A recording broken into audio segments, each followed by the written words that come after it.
안녕하세요. 저는 해커스 어학원 강남역 캠퍼스 토익 LC 중급과 기본을 담당하고 있는 켈리정입니다. 자, 오늘 있었던 토익 시험 여러분 어떠셨나요? 저와 함께 토익 시험 있었던 오늘 LC 파트에서 파트 2와 4의 포인트를 한번 살펴보도록 하겠습니다. 그리고 토익 관련된 자료나 추가 강의 자료를 혹시 확인하고 싶으신 분들은 해커스 토익 홈페이지에서 더 많은 자료 확인하실 수 있으니까 참고 부탁드립니다. 자, 그러면 오늘 정말 시험 보기는 좋았던 날씨였던 것 같아요. LC는 특히 에어컨이나 히터를 틀면 또 약간 청취할 때 방해가 되니까 그런 게 좀 걸리는 부분이 있긴 한데 오늘은 또 날씨가 좋아서 그런 방해 없이 잘 시험을 치르시지 않으셨나 생각이 듭니다. 자, 그럼 먼저 난이도부터 살펴보도록 하겠습니다. 자, 파트 2 난이도는 중. 원체 이제 파트 2가 항상 어렵게 나오긴 하지만 이번 달에는 좀 토익 좀 공부했다라고 하면 알 법한 그런 응답들이 많이 나왔죠. 예를 들면 위치 의문사에 the one으로 응답을 한다든지 아니면 요청을 했더니 I'd be happy to 제가 기꺼이 그렇게 하겠습니다. 이런 공식적으로 좀 풀리는 문제들이 나왔던 것 같아요. 그래서 전체적인 난이도는 중이라고 볼 수 있을 것 같습니다. 자, 파트 4는 2보다는 조금 어려웠던 것 같은데요. 전체적인 난이도는 중상. 하나씩 들어가 살펴보면서 구체적으로 말씀드려 보도록 하겠습니다.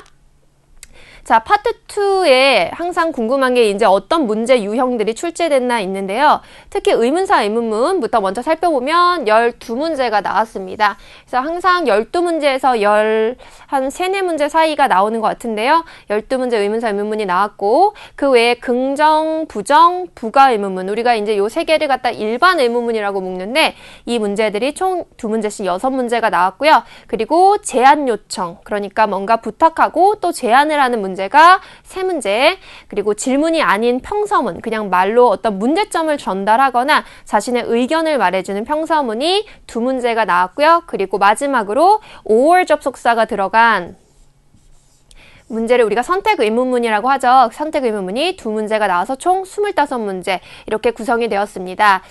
항상 저는 문제를 풀 때 좀 궁금한 건 이제 특히 파트 2에서도 여러분들이 많이 실수하는 문제들이잖아요. 네, 그런 게 아마도 이 고난도 응답들입니다. 그래서 고난도 응답이라고 하면 좀 여러분이 예측하는 어떤 범위 밖의 응답들인데요. 구체적으로 반전형으로 응답을 하거나 우회적으로 또는 회피하는 응답들이고요. 얘는 총 7문제가 출제가 되었습니다.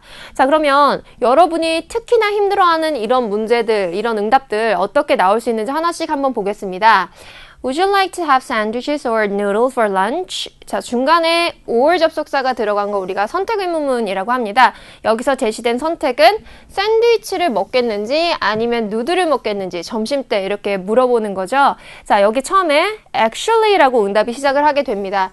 actually는 우리가 이 응답은 뭔가 반전을 예고한다, 반전을 얘기할 것이다 라는 힌트가 될 만한 단어니까 꼭 알아두시면 좋을 것 같고요. 제가 already eaten, 제가 벌써 already eaten something, 내가 벌써 뭔가를 먹었습니다. 그러니까 지금 이미 점심을 다 먹은 상태이기 때문에 누들, 샌드위치 둘 다 선택을 하지 않고 제가 이미 벌써 다 먹어서 더 먹지 않겠어요. 선택하지 않겠어요 라는 반전의 응답이라고 볼 수가 있겠습니다. 자, Why did you choose history as your major? 자, history, 역사인데요. 역사를 왜 선택했나요? major는 이제 전공 과목이죠. 자, 전공으로 major를 왜 선택하셨죠? 라고 메이저를 선택한, 전공을 선택한 이유에 대해서 듣고 싶었나 봐요. 그래서 물어봤는데 in fact, 자, 이런 표현도 아주 좋죠. actually하고 뜻은 똑같아요. 사실은 이라는 의미인데 반전을 예고하는 반전 키워드 되겠습니다. In fact, I study science. 사실 저는 history 하는 게 아니라 저는 과학 공부하는데요. 제 메이저는, 제 전공은 history가 아니라 과학인데요. 질문에 답을 해줄 수가 없죠. 왜냐하면 자기 메이저는 history가 아니니까. 바로 이런 게 반전형 응답이에요. 질문에 대한 답을 해줄 수가 없는, 그래서 왜 답을 해줄 수 없는지 설명하는 듯한 응답이라고 생각해 주시면 되겠습니다. 자, 두 번째, 회피형 응답. 회피는 말 그대로 대답을 회피한다? 그러니까 모르겠다라고 말해버리는 응답 유형이에요. 근데 우리가 흔히 생각했을 때 모르겠다, I don't know 이런 정도의 표현을 여러분이 생각하시겠지만 아무래도 그 표현은 너무 쉬워서인지 시험에는 좀처럼 나오지가 않고 조금 더 변형된 약간 진화한 표현들이 나오게 됩니다. 한번 예시로 보겠습니다. When are you leaving for your vacation? 자, when 의문사는 때를 물어보는 거고요. 언제 떠날지, 휴가 언제가? 라고 물어봤는데 I'm still deciding. 자, 여기서는 이제 이 decide라는 동사를 들었을 때 여러분이 회피형 응답이다 라는 힌트가 되는 단어입니다. 자, 결정을 아직도 하고 있대요. 뭘? Where I should go. 어디를 가야 될지. 그러니까 휴가 때 어디로 가야 될지 아직도 지금 그걸 결정하고 있기 때문에 뭐 언제 갈지는 결정 못했다라고 볼 수 있겠죠. 우리가 휴가를 계획할 때는 장소 일단 생각해보고 또 때를 생각해보고 이렇게 같이 결정을 내리고 있잖아요. 그런데 I'm still deciding. 제가 아직도 결정 중에 있습니다. 언제 갈지 아직 잘 몰라요. 이런 게 바로 회피형 응답이 되겠습니다. 또 다른 표현도 가능할 텐데요. 자, 두 번째 예시문. Have the orders been shipped yet? 자, have 의문사는 우리 일반 의문문에 속하게 되고 여기서 가장 중요한 건 동사입니다. 그래서 ship은 배송하다, 네, 배송하다 동사니까 배송이 이제 됐는지를 물어보고 있는데요. 처음에 이름이 처음에 나왔죠, 여러분. Janice would know. 이렇게 제3자 이름이 처음에 나온 경우 보통은 들으실 때는 갑자기 이름이 딱 이렇게 나오면 뭔가 좀 생뚱맞다. 갑자기 왜 3자 이름이 튀어나오지? 이거 답 아닌 것 같아. 갑자기 내용이 튀는 느낌을 좀 받으세요. 그래서 답 아니야. X 하시는 경우가 많이 있는데 오히려 이름이 처음에 딱 나오게 되면 이 회피형 응답으로 많이 이어지게 됩니다. 그러니까 제니스가 알 거야. 제니스가 말해줄 수 있을 거야. 제니스한테 한번 물어봐. 이런 식으로 간다라는 거죠. 자, 여기서는 Janice would know 라고 했으니까 제니스가 알 것이다 라고 해석이 되고요. 뒤에 보니까 Janice would know about the schedule. 일정에 대해서는 제니스가 알 거니까 한번 제니스한테 물어봐. 나는 잘 모르겠는데 이런 게 바로 회피형입니다. 자, 그 다음에 세 번째 마지막 하나 더 볼까요? How do I submit a request for reimbursement? 자, 일단 여기 how 의문사는 방법을 물어보는 질문 유형이고요. 동사를 반드시 들어야 되는 문제입니다. 그래서 어떻게 제출하는지를 물어보게 된 거고요. 뒤에 나갈수록 이제 디테일이죠. reimbursement는 이제 환급, 다시 돈을 보상받는 거, 다시 이제 돈을 되돌려받는 refund의 개념의 단어입니다. 그래서 환급 요청서 어떻게 제가 제출하죠? 이 문서 제출하는 방법에 대해서 문의를 하고 있는 문제인데요. My secretary takes care of that for me. 자, 내 비서가 나를 위해서 그것을 처리해줘요. 자, takes care of 이거는 어떤 업무를 처리하다 이렇게 해석을 합니다. 돌보다 라고 해석하기보다는 LC에서는 처리하다, 담당하다 이렇게 해석이 돼야 되는 수거 표현인데요. 자, 내 비서가 나를 위해서 그런 제출 업무는 처리해줘요. 그래서 사실 비서가 내 대신에 다 해주기 때문에 나는 잘 몰라요. 이런 게 바로 회피가 될 수 있겠죠. 역시 얘도 일단은 해석이 쭉 나가긴 하지만 처음에 제3자부터 딱 튀어나오는 거. 네, 이런 게 회피형으로 가는 경우가 많이 있어요. 그래 여기서도 결국에는 내 비서가 알 것이다. 나는 잘 모른다. 비서가 나 대신에 처리해준다. 이런 회피형 응답이 되겠습니다. 자, 세 번째 마지막으로 살펴볼 건 우회형 응답. 우회형은 이제 돌려 말하기예요. 회피하고는 조금 다른 게 대답을 해주지만 좀 직접적으로 대답을 해주지 않고 돌려 말하는 그런 형태의 응답입니다. 자, 예를 들어서 The food court is on this floor, right? 푸드코트는 백화점, 몰 같은데 이제 음식, 식당 모여있는 그런 곳이죠. 그래서 푸드코트가 this floor, 2층에 있지, 그치? 라고 지금 푸드코트의 위치를 이제 물어봤어요. 그런데 회피형 같으면 잘 몰라요. 그냥 이렇게 해버릴 텐데 얘는 응답 이렇게 말했네요. There's a store directory. 저기 store directory가 있어. Near the escalator. 에스컬레이터 옆에 가면 store directory 있잖아. 이렇게 말을 했어요. 자, store directory란 여러분 백화점 같은 데 가면 왜 그 층별 안내도 같은 거 있죠? 몇 층에 어디 무엇이 있고 상점에 대해서 이렇게 안내 나와 있는 일종의 지도처럼 이렇게 나와 있는 걸 directory, store directory라고 합니다. 그래서 지금 보니까 2층 맛집 푸드코트라고 질문했더니 저기 store directory 한번 가서 확인해봐. 거기 저기 있잖아. 보면 돼. 라고 정보를 좀 주는 거죠. 근데 약간 우회적으로 응답을 해주는 형태라고 볼 수가 있겠습니다. 자, 두 번째 예시. Let's set up the new display today. 자, let's 질문은 제안 의문문이에요. 합시다. setup은 설치하다. 그러니까 야, 오늘 새 전시 오늘 설치하자. 이렇게 이제 말을 했죠.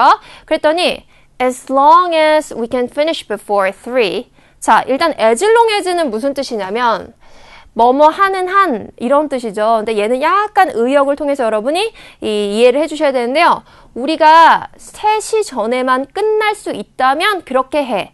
이런 식의 응답입니다. 그러니까 as long as we can finish before 3, okay, let's set up the display. 약간 이런 응답이죠. 3시 전에만 we can finish 할 수 있다면 as long as we can finish 끝낼 수 있다면 let's do that. 합시다. 라고 해서 얘는 일종의 수락을 하지만 일종의 이제 조건을 붙였다라고 볼 수가 있을 것 같습니다. 자, 이렇게 처음에 봤던 반전형, 그리고 회피적으로 응답하는 것, 그리고 마지막으로 대답은 해주지만 좀 직접적이지 않은 응답들의 유형. 네, 얘네들이 일반적으로 한 5문제에서 한 7문제씩은 매달 나오는 그런 경향을 띠니까요. 반드시 다음번 시험에도 대비를 해 주셔야 됩니다. 자, 파트 4로 넘어가겠습니다. 파트 4는 조금 이제 쭉 파트 1, 2, 3 가다가 가장 조금 어렵게 느껴지는 파트이기도 한데 이번에는 또 더군다나 내용도 그렇고 단어도 그렇고 조금 어려웠던 것 같아요. 그래서 난이도는 중상이라고 이제 살펴보았는데요. 어떤 지문 유형 나왔는지 한번 보겠습니다. 자, 첫 번째, excerpt from a meeting. excerpt from a meeting은 회의나 워크샵, 예를 들면 세미나 같은 그런 모임에서 쭉 이렇게 업무 관련되거나 약간 딱딱한 내용을 전달하는 회의 발췌문입니다. 이번 달에 이제 두 지문 이렇게 이제 볼 수 있고요. 메시지란 전화 메시지죠. 전화 메시지도 1:1 개인 녹음 메시지가 있고요. 자동으로 녹음해 놓고 이제 여러 사람이 들을 수 있는 그런 자동 녹음 메시지가 있는데 이번에는 좀 골고루 이렇게 나와서 3지문 정도가 나왔습니다. 항상 많이 나오는 유형 중에 전화 메시지가 꼽히게 되고요. 그리고 광고 지문, 약간 방송처럼 나온 광고였어요. 그러니까 라디오 방송 같이 이렇게 나오는 광고 지문이 2개, 그리고 introduction은 사람 소개 지문입니다. 그래서 어떤 상황, 뭐 행사장일 수도 있고 아니면 라디오 방송일 수도 있는데 여기의 핵심은 어떤 한 사람을 소개하는 것이죠. 네, 그런 지문이 하나, 그리고 공지 지문이 2개, 이렇게 총 10지문이 나오게 되었습니다. 일단 파트 4에서 가장 여러분의 실수를 유발하는 건 재표현이 되는 응답들일 거예요. 재표현이 된다는 거는 여러분이 내용을 이해하고 보기에 답을 적절히 찍어주셔야 되는 거니까 아무래도 재표현은 또 어휘력이 뒷받침이 되어야 하는데요. 몇 가지 예시를 보면서 어떻게 재표현 대비할 수 있을지 보겠습니다. 자, 간단한 재표현은 이제 여러분 기타라는 단어를 들으면 사실 기타가 답이다. 그러면 기타가 보기에 있어야 되는 게 아닐까? 이렇게 생각하시겠지만 LC에서는 사실 기타로 그대로 가는 게 아니라 얘를 재표현을 해줍니다. 어떻게 재표현해 주느냐? 기타보다 상위 카테고리의 단어로 재표현을 해주는 거예요. 예를 들면 악기. 뮤지컬 인스트루먼트. 그러니까 내가 구체적인 정보가 내 귀에 들리면 눈으로 볼 때는 걔를 아우르는 더 상위 카테고리의 어떤 단어가 있다면 걔를 찍어내실 수가 있어야 되는 거죠. 자, 두 번째, flourish at work. 자, 이런 단어가 고난도 단어인 것 같아요. 자, flourish는 이제 굉장히 번창하고 잘 이렇게 성공적으로 해 나가다, 번창하다, 번성하다 이런 뜻을 가지고 있어요. 자, 근데 어떤 일에 있어서 내가 번창하고 번성해 나간다. 그게 이제 무슨 뜻일까요? 굉장히 성공적으로 일을 해 나가는 거겠죠. 그래서 flourish at work 또는 flourish in your career, 커리어나 이제 work에서 flourish 한다는 얘기는 성공이라고 생각하시면 딱 좋을 것 같습니다. success, 그쵸? 그래서 여기서도 flourish가 successful로, 그 다음에 work는 이제 career 같은 단어로 재표현이 될 수가 있는 것입니다. 자, 다음. Put your phone in silence mode. 네, 요즘에 이제 전화기 이렇게 여러 번 쓰시면서 묵음하고 진동 있잖아요. 그렇죠? 그래서 일단은 어떤 모드, 진동 모드 또는 묵음 모드로 한다라고 할 때는 put 그 다음에 전화기, your phone 하고 in 하고 모드를 써주면 됩니다. 그래서 모드에는 묵음일 경우에는 silence mode라고 하고요. 진동 모드일 때는 이제 vibrate mode라고 해서 이렇게 두 가지를 쓸 수가 있는데 결국에 전화에 그 음성을 이제 죽이고 묵음이나 진동 모드를 한다는 건 결국에는 이제 뭘 의미하냐면 핸드폰에 있는 사운드를 끄는 걸 의미해요. 그죠? 소리가 나지 않게. 그래서 얘를 둘 다 사실 silence 모드나 뭐 vibrate 모드 둘 다 이렇게 turn off, 끈다, 사운드를 끈다 라고 여러분이 의미적으로 생각해 주시면 좋을 것 같습니다.